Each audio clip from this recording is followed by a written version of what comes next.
Quelle surprise la météo du monde nous réserve-t-elle pour ce vendredi 17 avril? Voici tout d'abord la réponse en ce qui concerne l'hémisphère nord.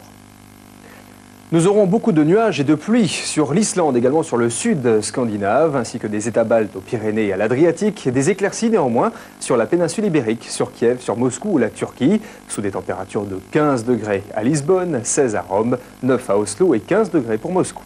Les averses toucheront l'extrême sud du Japon et la Corée, mais le ciel sera très largement dégagé sur le reste du continent asiatique, malgré quelques nuages épars de la Birmanie à Hong Kong et Manille. 35 pour New Delhi, 32 à Bangkok, 10 degrés pour Pékin et 15 à Tokyo. Ciel couvert et pluvieux du Québec au nord des Grands Lacs, tandis que des orages séviront encore de Washington à la Louisiane. Climat variable et sec pour Vancouver et New York, temps clair partout ailleurs, avec 5 à Los Angeles, 13 degrés à Mexico, moins 1 pour Chicago et 8 à Québec. Nous abordons maintenant la seconde moitié du globe qui ne sera pas mieux lotie avec le continent africain. En effet, il y aura de très classiques orages tropicaux du golfe de Guinée à la Somalie et de Kinshasa au canal du Mozambique, alors que des averses vont alterner avec le soleil en Tunisie. Un soleil qui va régner en maître sur le reste de l'Afrique. 15 degrés pour Rabat, 30 à Pretoria, 32 à Kinshasa jusqu'à 36 à Khartoum. Nous aurons des orages locaux sur l'île de Java et sur l'est de la Nouvelle-Guinée, mais le tonnerre sera plus en voie à Perth et Brisbane. Ciel variable et averse sur le sud néo-zélandais. Et la nuit sera claire de Bornéo à Hobart. 27 degrés pour Jakarta, 18 à Perth, 27 à Darwin, 10 pour Wellington. Les orages vont sévir à Bogota, à La Paz et Montevideo alors qu'il pleuvra sur le Chili. Ciel variable et sec sur les Guyanes, Lima et Asunción. Averse sur le Cap Horn, mais le soleil va dominer au Brésil sous des températures de 12 degrés à Lima, 26 à Cayenne, 23 à Rio et 4 degrés à Santiago.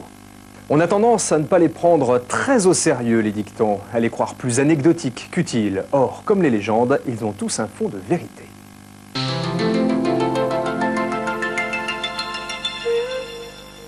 Les marins, plus que quiconque, savent lire les signes du ciel. Avant l'arrivée de la météorologie, les navigateurs ne disposaient que de très peu d'informations sur la direction des vents, les courants et les saisons favorables à la navigation. Seule une tradition orale solide a permis aux pêcheurs de toutes les contrées de mener leurs embarcations à bon port. Ils apprirent ainsi à observer la forme des nuages, la teinte du soleil, le vol des oiseaux, la couleur de la mer, puis à les interpréter sous forme de savoureux dictons. Aussi, barbe de chat aux nuages annonce de vent grand tapage est un vieux proverbe du temps des longs courriers décrivant l'arrivée de Cyrus, nuages touffus et échevelés, annonciateur à coup sûr de mauvais temps. Un autre dicton bien connu nous dit « Ciel pommelé, femmes fardées ne sont pas de longue durée ». Ainsi décrite, l'arrivée des altocumulus indiquait un changement de temps imminent. Grâce à ces dictons, bon nombre de marins peuvent donc prévoir ce que la science ne sait pas leur dire, puisque les satellites météorologiques ne peuvent déceler des phénomènes très localisés. Tenez, voici un autre dicton ancestral. Tout est bien qui finit bien et pour le journal du temps, vivement le prochain.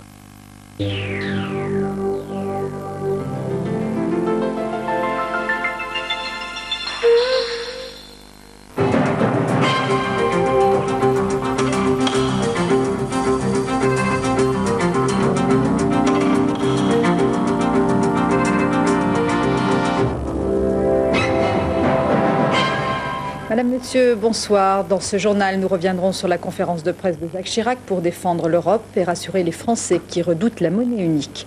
La disparition de Pol Pot, l'ancien dictateur cambodgien, serait mort d'une crise cardiaque. Les représentants des producteurs de chou-fleur seront demain au ministère de l'Agriculture, rencontre avec l'un d'eux, alors que les actions se poursuivent. Plaidoyer pour l'Europe. Jacques Chirac a voulu rassurer ceux que l'Union inquiète à 2 semaines du sommet qui entérinera la participation française à la monnaie unique. Et si sur l'euro, l'Élysée et Matignon sont en phase,